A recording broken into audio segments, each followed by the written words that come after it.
Welcome, everybody, to Dead Talk Live. I'm your host, Viz. I want to welcome all of our viewers. Thank you for joining me tonight. If you're new to the show and want more information, please visit our website at deadtalklive.com. Our show streams Monday through Friday simultaneously on YouTube, Instagram, Facebook, Twitter, and Twitch. Want to welcome and say a big thank you to all our moderators across all those 5 platforms. I want to say hello to all of our viewers. I see we have Colette, who's just joined us on Facebook. We've got CC Weezy with us. On the Instagram side, we have Mayor, who's saying good morning. It is morning in a lot of parts of the world. Good morning. McKay is also with us as well. Sherry just joined us. I hope everyone is doing well. We've had 3 back-to-back-to-back days of special guest interviews. I hope you guys enjoyed each and every one of them. We had Greg Break, who I do apologize for the streaming issues Monday. It was because we were doing simultaneous uploading, and that's what disrupted the live part of the stream. It's perfectly fine and intact as the archive version. If you want to go back and miss any parts that you missed. Tuesday and Wednesday, we had great directors and writers in Michael Nader. And then yesterday, we had William Brent Bell, whose new movie Separation is coming out tomorrow. So it's been great. It's been exhilarating. It's also been exhausting. I love doing interviews, but when they're all when the interviews for the week are wrapped up, it's like someone, bursts your balloon and you're like, all that tiredness and hard work that you put in preparation just knocks you out. Anyway, Colette says great interview. Thank you, Colette. Philip is saying hello. Lisa is also with us on Facebook. So I have a guest announcement. This Tuesday, coming up next Tuesday, we are going to be joined by Xander Berkeley, who a lot of us know as Gregory from The Walking Dead. Gregory. Xander Berkeley is a legend. Of course, a lot of us know him for his long stint on The Walking Dead, but he has been in so many movies that I have seen, and you guys have probably seen. Air Force One, Apollo 13, more recently, The Dark and the Wicked, where he played a very creepy priest. And the list just goes on and on and on. So we do have a confirmed date for Xander. He will be joining us this coming Tuesday, May 4th at 9:30 p.m. It's going to be a fascinating hour. I encourage all you guys to tune in. He is an amazing actor, just like Emmy just said on Facebook. I totally agree with you, Emmy. We all know Xander. I'll be very hard to believe that any of our viewers right now are watching this and have not seen Xander Berkeley in at least one movie. Like I said, he was in the Apollo 13. He was that Secret Service agent who betrayed the president, Harrison Ford, in Air Force One. That's him. Like I said, more recently, he was in The Dark and the Wicked. He had a short role, but a very vital role in the movie. So very excited about that. That's coming up this Tuesday. And also we have a lot more guests that we're going to be announcing in the days to come. So stay tuned to our show, and also go to deadtalknews.com. All announcements will be announced there as well as on our website, deadtalklive.com. So a lot of good stuff coming down the pipe. Love the floating love hearts on Instagram, guys. Keep those coming. Andrew Valentine is with us. Hey, Andrew. Good to see you back on the show. Alea's just joined us on Instagram as well. So today we are going to be breaking down Fear the Walking Dead. Not this coming Sunday's episode, but last Sunday's episode. Better late than never.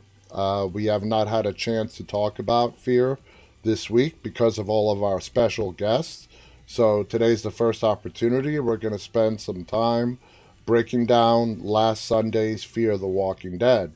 which was a very, very good episode. There has not been a lot of instances uh, throughout the run of Fear the Walking Dead with one of its most fascinating characters, and that's, of course, Daniel, where we get to see him in a vulnerable state. He even mentioned this in last week's episode, his character did. The first time was when they were in Mexico, and he burnt the place down. He burnt the place down. The man has like 9 lives. We all thought he might have died in that fire. Of course, Strand shot him in the face. He has survived, and we actually saw in this last week's episode the permanent damage that that bullet did to Daniel's face. That was a great addition that the writers and the director and the production team of Fear the Walking Dead showed us that, and it just it might have it's a small little detail, but it shows you so much into Daniel's character that here he is in the apocalypse. He gets shot in the face. He survives that, and he builds himself dentures. I mean, talk about like post-apocalyptic MacGyver right there. That's Daniel Salazar. You gotta love Daniel Salazar, and hats off to Ruben Blades for portraying Daniel. He's an amazing actor. I loved last week's episode, and throughout the episode until the very end, I'm thinking to myself when it was starting to be revealed that it was Daniel that took the guns.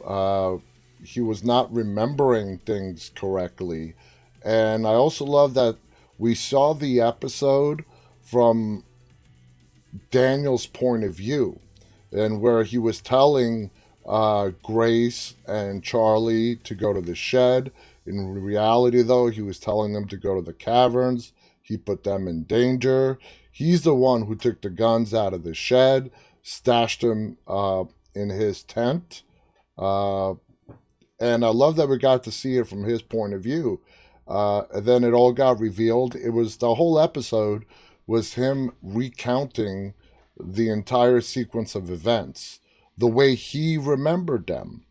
And then towards the end, we find out that he is talking to June. It was good to see June back, uh, back at the new place. We don't even have a name for it yet. For now, I guess we'll call it the Dam.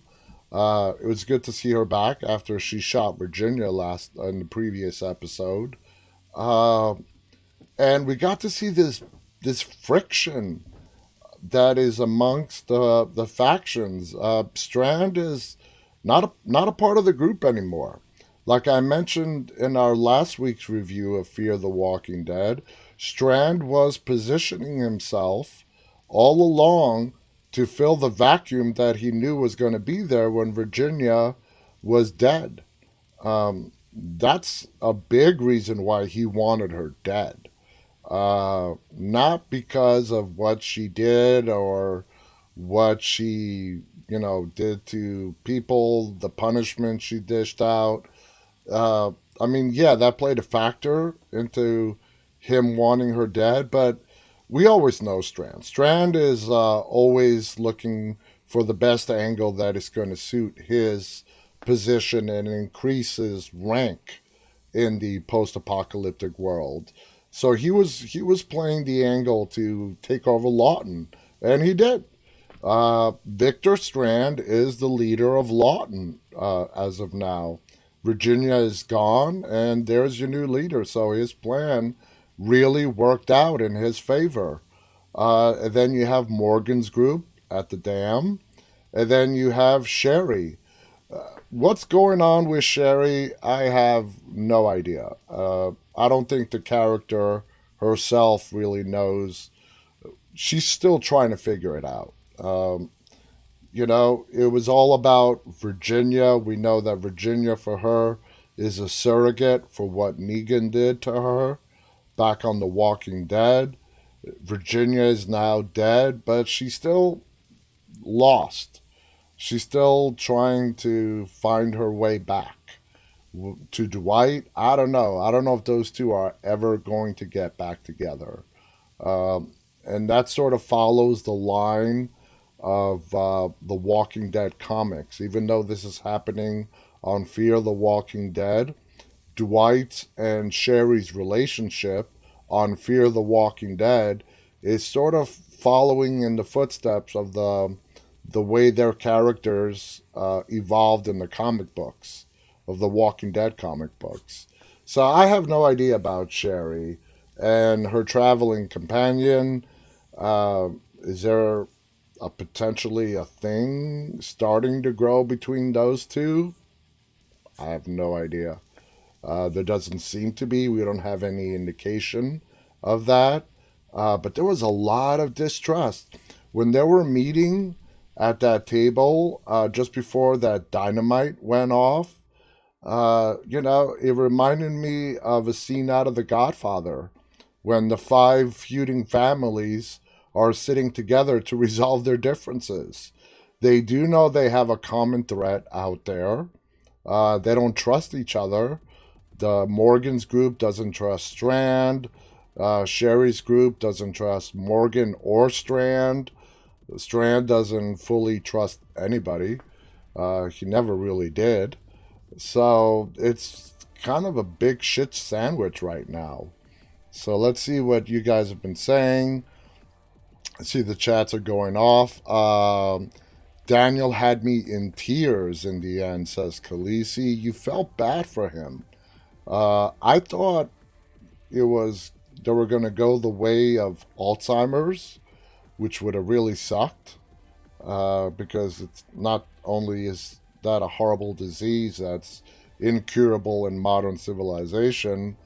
Just imagine, you know, finding out you have Alzheimer's in the zombie apocalypse and you're slowly going to forget who you are, what the dead are, that they are a danger to you, or any of that. So I'm glad that wasn't the case. And June basically said it doesn't seem to be physical, it seems to be psychological. And the kind of life that Daniel has lived, uh, we got to hear his story, why he came to Los Angeles so he can give his daughter a better life. But he also admitted to June and himself that the life that he had with his daughter was a lie. He was trying to, you know, pretend that his past did not exist, make his daughter think that he was, the greatest person on earth, never revealing to her all the horrible things that he did. So it was a great episode all the way around. We got a really great insight. We saw the most vulnerable moments in Daniel that we have seen to date. The second most would be, like I said, when he sent uh, that compound up on fire, when he set it ablaze back in Mexico. So let's see what else you guys are saying here. It's going to be interesting to see what Daniel does at Lawton with Strand, says Lisa on Facebook. That is going to be interesting. And you got to give Strand credit. Uh, when he took in Daniel and offered him back to a place to stay at Lawton, there's nothing in it for Strand. He's doing it. I think he does care about Daniel. They've been together for a long time, and there is bad blood between them. Daniel was getting ready to shoot Strand. Make no mistake about it. He even admitted so at the end. He would have shot him if the gunfire didn't start going off. So Strand offering him a place to go was a good move. It was a good move. How is he gonna do at Lawton? I think he's gonna go there and pretty much confine himself. He's not gonna mix with anybody. He's not gonna socially interact very much. But I think he's gonna play a major role moving forward with the still unknown threat of the spray can people. Still have no idea. Now that Virginia is dead, the entire focus on all the factions, Sherry's group, Morgan, Strand, they know that that's why they were meeting in the first place. They're trying to figure out who these people are, what kind of threat are they to them, and they have no idea what they're dealing with. I like the fact that they had Dakota in this episode. She is not in jail. She's not locked up anymore. She's not on the best of terms with everybody there either. Uh, to me, it's kind of surprising that Strand would not take Dakota out of there and bring her back to Lawton. I think she would be, well, maybe she wouldn't be. I was going to say maybe she would be more accepted at Lawton, but all the people that remain at Lawton who absolutely hated Virginia, she might be in more danger over there just because they still think that's Virginia's sister, and finding out that that's her daughter won't do her any, won't be a big help either. So I like the fact that Dakota was in this episode. She did play a part. She gave them that clue at the end of the movie, at the end of the episode, that sort of gave them a starting place on where to start trying to find information on who these people are. So there's a lot to unfold over these remaining episodes in season 6. Todd on Instagram writes, "We think Daniel got brainwashed by Virginia." Well, no. I mean, that whole losing the memory thing, we know that was just a trick. And I don't think a lot of us really had much doubts that he was playing a trick to uh, make him not, well, to save his life. If he had not changed his ways, I have very little doubt that Virginia would have, she would have killed him. She would have killed him. So not only did he do it to save his own skin, but it was also a way for him to help Morgan out as well. So Daniel is a very complex character.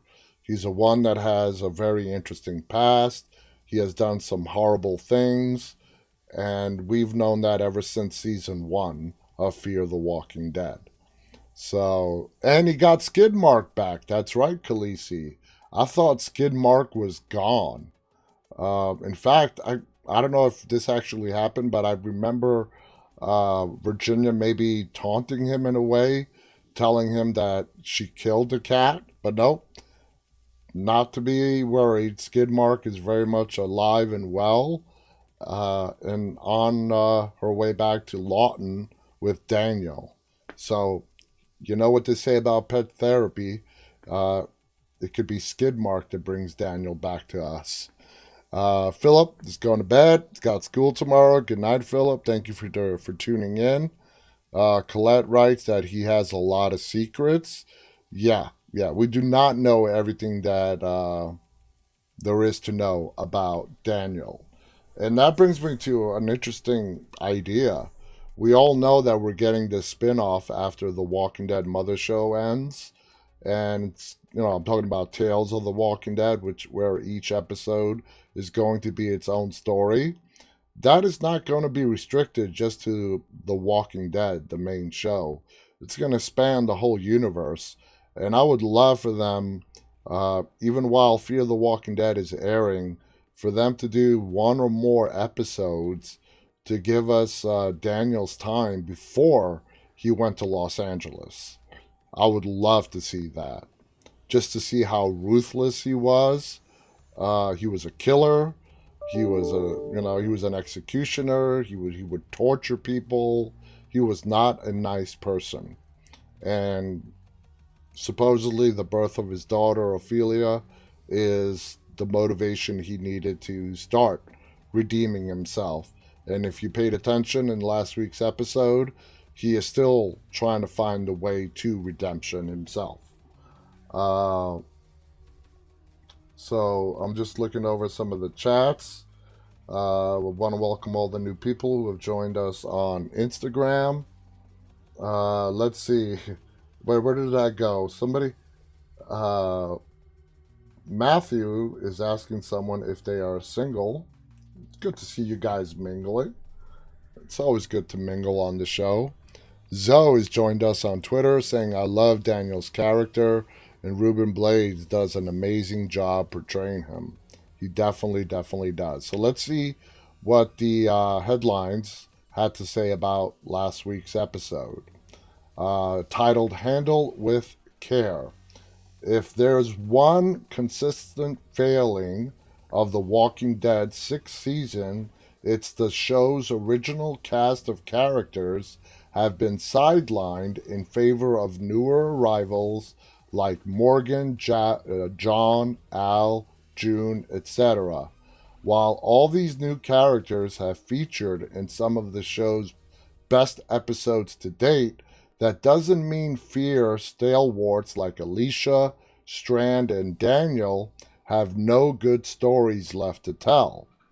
Indeed, what works so well about this week's Handle with Care is that it puts everyone's favorite barber front and center as he tries to uncover a possible traitor within the community's walls. Amidst the growing distrust and paranoia, Handle with Care reminds us that old wounds often run very deep. And as we know, Daniel carries scars both seen and unseen. Throw him together with frenemy Victor Strand, and Fear ably delivers a story with enough dread to spare. Maybe it's just me, but after watching 6 seasons of Fear, seeing the episode's opening shots of Morgan, Agrarian Utopia, immediately sent up all kinds of red flags. Because as any fan of the Walking Dead universe knows, peace always comes at a price. Morgan knows this too, which is why he's brought together Lawton and the Outcasts, I guess that's what we're calling them, the Outcasts, for a peaceful summit to find a way to take on the Enders together. Now, the Enders? I'm not too hot about that name. Who came up with that? The Enders. Anyway, both groups need to follow Morgan's house rules, though, namely locking up their weapons before entering the settlement. By Morgan's logic, without ready access to firearms, there is less temptation to use them. Leading an existence devoid of bloodshed is an admirable goal with so much lingering resentment among the groups. Though Morgan has his work cut out for him, we know he is up for the task, of course, which is why it's crucial for Fear to remove him quickly from the equation. They mean just for the episode. That he needs to retrieve a fetal monitor for Grace is immaterial, though it's a little odd such things are readily accessible in the zombie apocalypse, but we'll overlook that for now. Because once Morgan leaves Daniel in charge, everything goes to hell. But wait, you might ask, doesn't this episode open with Daniel in jail? It does. This circular narrative is an interesting choice given that Daniel himself turns out to be such an unreliable narrator. This thing jumped on me. The screen is jumping all over the place. Over the course of the hour, Ruben Blades takes us on Daniel's unlikely but very believable journey from righteous accuser to the accused.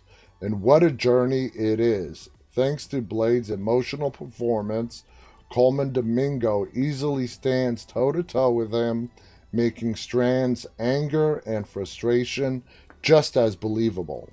While both characters have come a long way together and apart, their shared history is one filled with repeated lies and betrayal. After all, Strand did try to kill Daniel back in Season 3's finale, and Daniel has carried the burden of that painful memory and even more painful recovery for years. The way Daniel calmly enumerates the way his jaw never fully healed is chilling. We expect him to pull the trigger, to finally succumb to the vengeance clouding his heart. Indeed, he very nearly does. Things take an unexpected turn when Daniel comes under intense scrutiny for insisting he told Grace and Charlie to hide in a remote fishing shack. Their testimony and Daniel's own markings on the map suggest otherwise, though.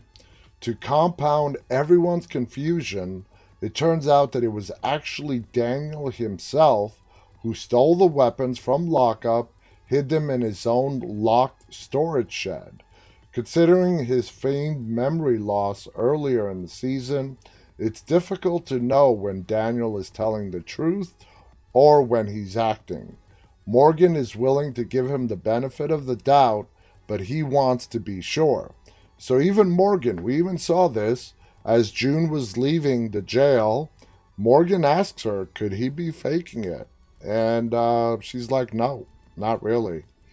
Now, that brings us to June, who hasn't been back inside the settlement since killing Virginia.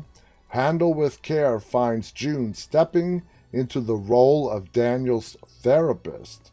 She's not just healing bodies, she's healing minds.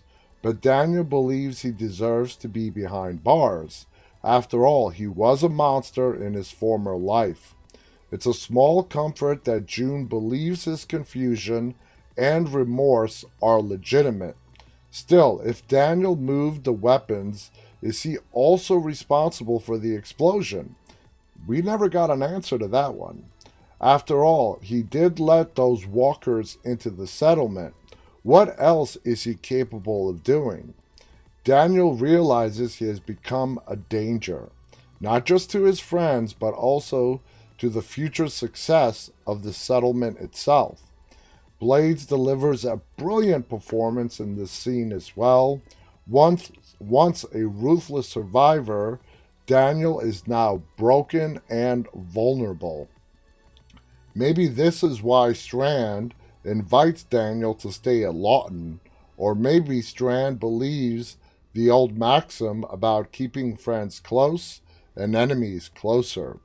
Whatever the case may be, I'm glad Fear is giving these original characters their due. As much as I love newer arrivals like Morgan, it's good to acknowledge the characters and their many defining imperfections that got us here in the first place. Very nicely said. Very nicely said. Let's see. Khaleesi writes, it's the best therapy. That would be awesome. I think he was kind of a sass, writes Colette. Zoe on Twitter writes, I love Daniel's character. And, of course, Ruben does an amazing job. Emmy writes, wish Morgan will be back on The Walking Dead. Well, according to Lenny James himself, he's not going back. That is not going to happen. He has also said that he would love to work again with Andrew Lincoln. So we might see Rick Grimes and Morgan back together again, maybe in the movies.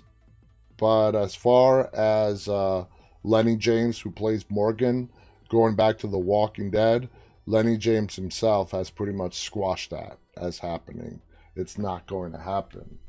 So let's see what other people have to say. Fear the Walking Dead. Daniel isn't sure whom to trust, including himself. If you're a fan of the early seasons of Fear the Walking Dead, Handle with Care will feel the closest the show has come to the era of Madison, Travis, Nick, and Ophelia in a very long time. That's not only because it centers around one of the original characters, Daniel Salazar, but also because it brings him back to his usual badass personality with a tragic twist. The episode sees everyone struggling to work together to figure out how to fight back against the spray painting group, who are apparently a huge looming threat. Now, the other article called them the Enders. I really don't like that name. Strand, Dwight, Sherry, and Sarah, among others, form a council of sorts, while Morgan goes to find a monitor to make sure Grace and her baby are okay. While Morgan's away, the baddies strike, and Daniel makes it his mission to determine who inside the walls is working with them. But there's more than meets the eye on the ongoings of the settlement, and Daniel might not be able to trust those around him or his own mind. After Morgan leaves, people from Strand's group and Lawton, Sherry's group, and Sarah's group all assemble and hand over their weapons before meeting to discuss the threat. No one particularly likes each other, but there's a tenuous peace as they attempt to get to the bottom of things. Why would there not be a peace amongst them? I mean, really. They all wanted to defeat Virginia. They went about it their own way. They lied and deceived each other, sure. Okay, they were not really organized to begin with. I just feel like we missed a step, and why there's such animosity between Morgan's group, Sherry's group, and with Strand, I could sort of understand. But I feel like we missed, like there were some cut scenes that explains how they each hurt each other in a way where they can't come together peacefully. And then the piece literally blows up around them as an explosion goes off at the edge of the community, and Daniel discovers the weapons he confiscated earlier are missing, all of which leads him to suspect there's a traitor in their midst. Given their less than pleasant history, it's no surprise Daniel would accuse Strand, but it's not like Strand doesn't give him a reason. When everyone was ordered to turn over their guns, he kept his, which he uses to take down several walkers that entered the community after the explosion. Daniel reveals that he let the walkers in so that he could discern who the traitor was, and now he knows. He locks Strand up and threatens to shoot him in the face the way Strand once shot him, resulting in those horrible injuries. But before he can pull the trigger, Morgan shows up and saves everyone from the walkers. That's where things got really interesting. Earlier, Daniel had sent Charlie, played by Alexa Nisenson, and Grace away from the community to a cabin where they would be safe, except Morgan goes to the cabin and doesn't find them there. Instead, they're waiting on the outskirts of the caverns, which had previously been overrun by walkers, because they say that's where Daniel told them to go, and they can prove it. They show him a map where he circled the caverns. And that's not all. Eventually, the missing guns are found in Daniel's quarters. The whole episode is framed by narration from Daniel as he explains his version of the events, and towards the end of the installment, it's revealed that he has been talking to June the entire time. She has him repeat a series of words she told him to remember at the beginning of the episode. And as she draws him a clock, as she has him draw a clock, and he does each perfectly, this leads her to believe the issue is not neurological, but psychological. Why is this happening to me now? Daniel asks. Certainly a valid question, and June does not have a solid answer. One only theories, she says she is going to learn more about it. In the meantime, though, Daniel doesn't want to remain at Morgan's settlement. The last time these things happened in my mind, I set a whole place on fire, he tells Morgan and Charlie, who catch him attempting to leave on horseback. That's a reference to Celia's place in season 2 and how he burned it down after having hallucinations of his dead wife. He says he's going to go back to the warehouse where he was living before, but Strand interrupts and invites him to come to Lawton. Strand is visibly irked when Morgan asks him if his invitation is genuine, which is fair because it must get tiring having people always assume the worst of you. But in the end, Morgan lets Daniel go and he rides off to Lawton with Strand. Khaleesi writes, it all comes down to trust. Zoe says that's true. These episodes are reminiscent of the early episodes. Zoe goes on to say, I miss Madison. I miss Madison as well. I loved Kim Dickens on Fear the Walking Dead. Let's see. Khaleesi also writes, I loved how he wants Charlie to have a life that he could not give his daughter. Charlie and Daniel bonded right away. In fact, that's a repeating pattern with Charlie. She bonds with father figure men in her life. She did it the same with Rabbi Jacob, who's still on the show, Peter Jacobson. And it was the same between her and Daniel since she was sent in to Daniel's place to find out the parts of his airplane so Strand could steal the airplane, get across the mountain, and bring Morgan and his people back before that nuclear power plant blew up. Colette writes that I miss Nick. Yes, Frank Delane was awesome, but the reason why Nick left is because, from what we read, Frank Delane wanted off the show. So anyway, guys, I'm going to make tonight's episode an abbreviated one. It's been a exhilarating, exciting, but tiring week. We'll be back tomorrow night. We're going to be going back to talking about various horror topics tomorrow and going over the horror news. We have not done news since last Friday, so there's going to be a bunch of stuff to cover tomorrow night. So please tune in for that. Visit us at deadtalklive.com. See all of our upcoming guests, see our featured episodes, recent episodes, and all our social media links. This show is live streamed, like I said, Monday through Friday to YouTube, Instagram, Facebook, Twitch, and Twitter. We would love for you to be a part of our live audience. You can tune in any night, Monday through Friday, on any of those networks. Thank you so much. We'll be back with you guys tomorrow. And until tomorrow night, guys, stay safe and always stay walking.